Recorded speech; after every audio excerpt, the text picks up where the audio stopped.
When we think of leadership, we often imagine someone standing at the front of a room, giving orders, making decisions, directing people where to go.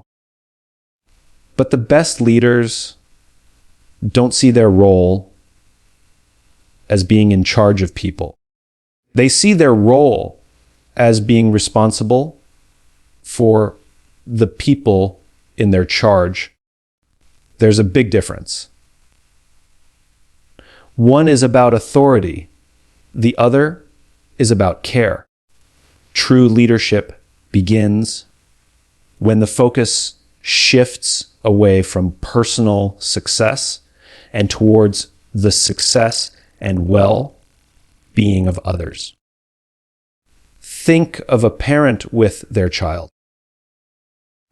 A parent doesn't stay up all night with a sick child because they enjoy it or because it adds to their RA some A. They do it because they care.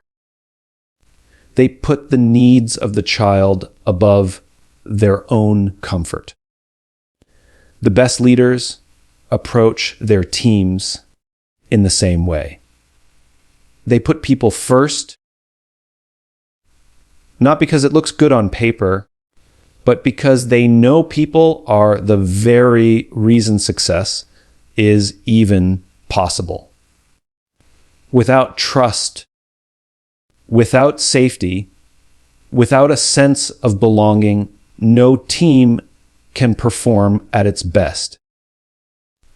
When people feel that their leader genuinely cares, something remarkable happens. They give their best not out of fear, but out of loyalty.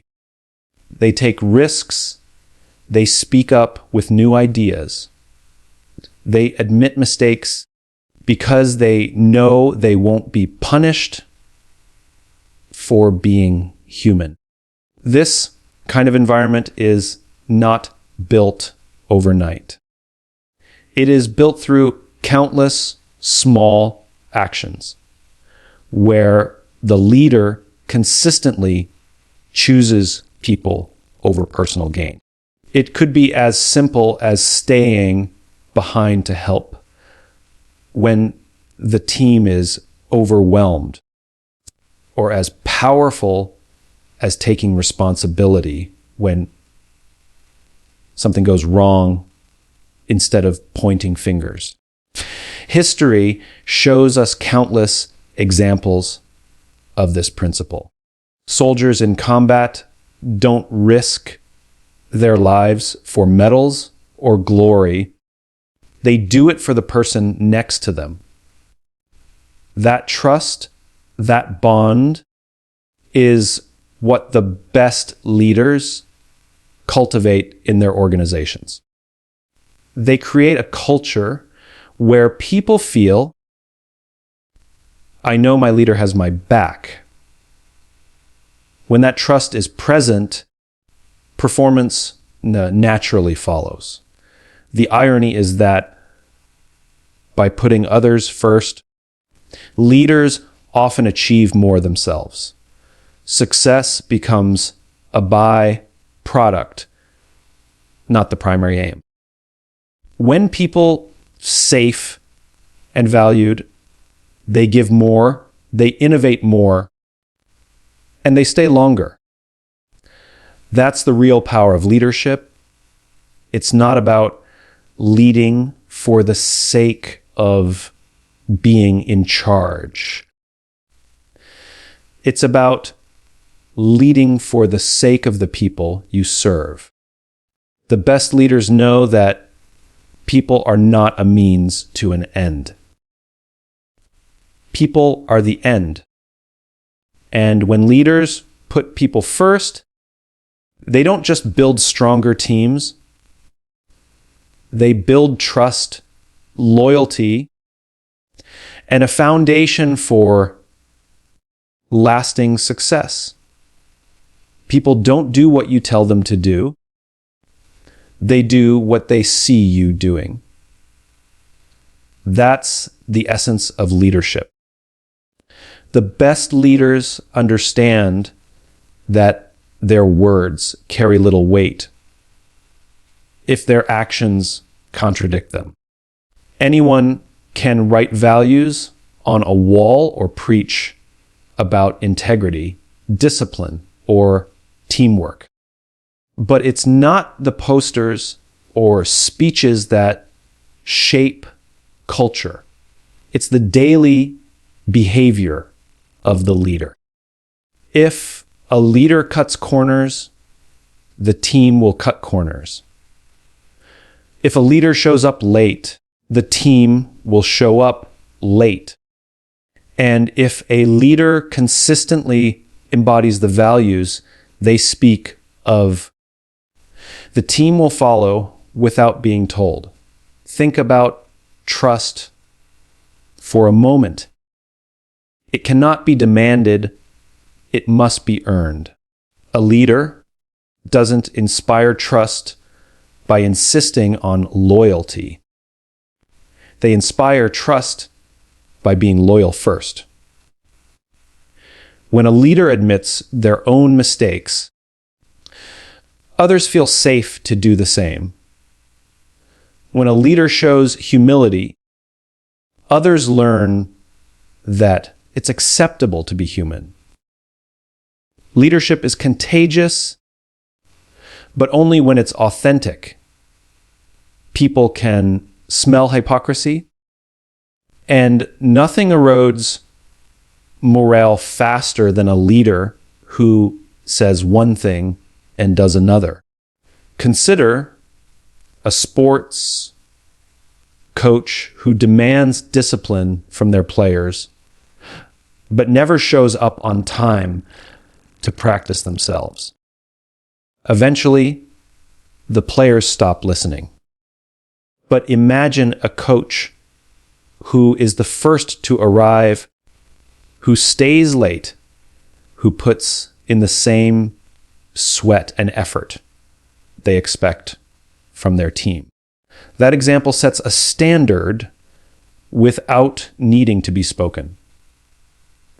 The players rise to meet it, not because they're forced, but because they see the bar has already been set by the person leading them. The best leaders don't separate themselves from the people they lead. They don't stand above them giving orders. They stand beside them showing what it looks like. They understand that authority may grant compliance, but example earns commitment. It's one thing to tell people, we value honesty here. It's another thing to be honest even when it costs you something. That act teaches far more than any motivational speech could. Leadership is less about commanding and more about demonstrating. If you want respect, show respect. If you want dedication, show dedication. If you want courage, show courage. People don't learn values from instruction manuals. They learn them by watching leaders live them. At the heart of it, the best leaders recognize that they are always being observed. Every decision, every reaction, every small choice communicates something about what is acceptable and what is not. And when a leader models the behavior they expect, they don't just lead by authority. They lead by example. And that example becomes the culture everyone else is proud to follow. The best leaders understand that leadership is not about having all the answers. In fact, pretending to always know what to do is one of the fastest ways to lose the trust of a team. Real leadership begins with listening. When a leader listens first, they send a powerful signal: your voice matters. Your perspective counts, and you are part of this journey. People are far more likely to follow someone who makes them feel heard than someone who constantly tries to prove how smart they are. Listening is not the same as waiting for your turn to speak. It's not about nodding politely while already preparing a response in your head. True listening is giving your full attention to another person, not just to their words, but to the emotions and ideas behind those words. When leaders listen like this, people open up. They share ideas they might have otherwise kept hidden. They voice concerns that could have silently grown into bigger problems. They feel safe, and safety is the foundation of any successful team. Think about the leaders we naturally gravitate toward. They are not the loudest in the room. They are not the ones constantly reminding us of their authority. They are the ones who lean in, who ask questions, who pause long enough for us to finish our thought. That pause alone communicates respect. And respect, once given, is almost always returned. Listening also requires humility. It means admitting that you don't know everything and that others might see things you cannot. When a leader asks for input, they aren't showing weakness. They are showing strength. They're saying, I value you enough to let your ideas shape the direction we take. That kind of humility doesn't lower a leader's authority, it elevates it. People are drawn to leaders who trust them enough to listen. History and business are full of examples where the downfall of leaders came from their ability to listen. They surrounded themselves with people who were afraid to speak the truth, or they ignored the voices of those on the ground who had the clearest perspective. The best leaders do the opposite. They invite challenge. They welcome feedback, and they create an environment where silence is not mistaken for agreement. In the end, listening is not just a skill, it's an act of service. It says, you matter more than my ego. Your contribution matters more than my need to be right. When leaders listen before they speak, they gain something priceless: trust. And with trust, teams will follow them anywhere. Not because they have to, but because they want to. Fear is an effective short-term motivator, but it always comes with a cost. A leader who uses fear may get compliance, but never commitment. People might work harder when they're afraid of losing their job or being punished, but they won't bring their best selves. They'll do just enough to stay safe, never more. The best leaders understand this. They know that real, lasting influence doesn't come from fear. It comes from inspiration. They pull people forward with purpose rather than pushing them with pressure. Purpose gives meaning to the struggle. When people know why they are doing something, they can endure the hard days, the long nights, the setbacks that are inevitable in any worthwhile endeavor. Fear may get you through a moment, but purpose gets you through a lifetime.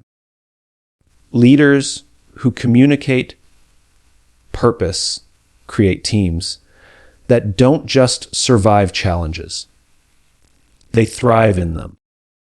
Consider the difference between a boss who says, "Hit these numbers or else," and a leader who says, "Here's how hitting these numbers helps us change lives." In one case, the focus is on avoiding punishment. In the other, the focus is on contributing to something bigger than oneself. People naturally want to be part of something meaningful. They want to feel their work matters. And when a leader connects daily tasks to a deeper mission, work transforms from obligation into contribution. Inspiring through purpose doesn't mean painting the sky with vague motivational slogans. It means grounding the team's efforts in a vision that feels real and human. It's about answering the question, why does this matter? With honesty and clarity. When leaders do that, they unlock an energy in people that no amount of fear can ever generate. Fear isolates. Purpose unites. When fear rules a team, people look out for themselves. They hoard information, they avoid risks, they hide mistakes. But when purpose rules a team, people look out for each other.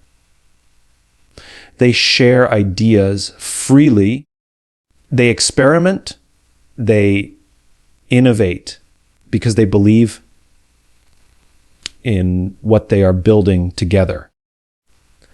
The best leaders know that authority can force someone's hands, but only purpose can capture their hearts. And when hearts are engaged, extraordinary things happen. People stop counting the hours. They start thinking creatively, and they push beyond what they thought possible. At the end of the day, the choice is simple.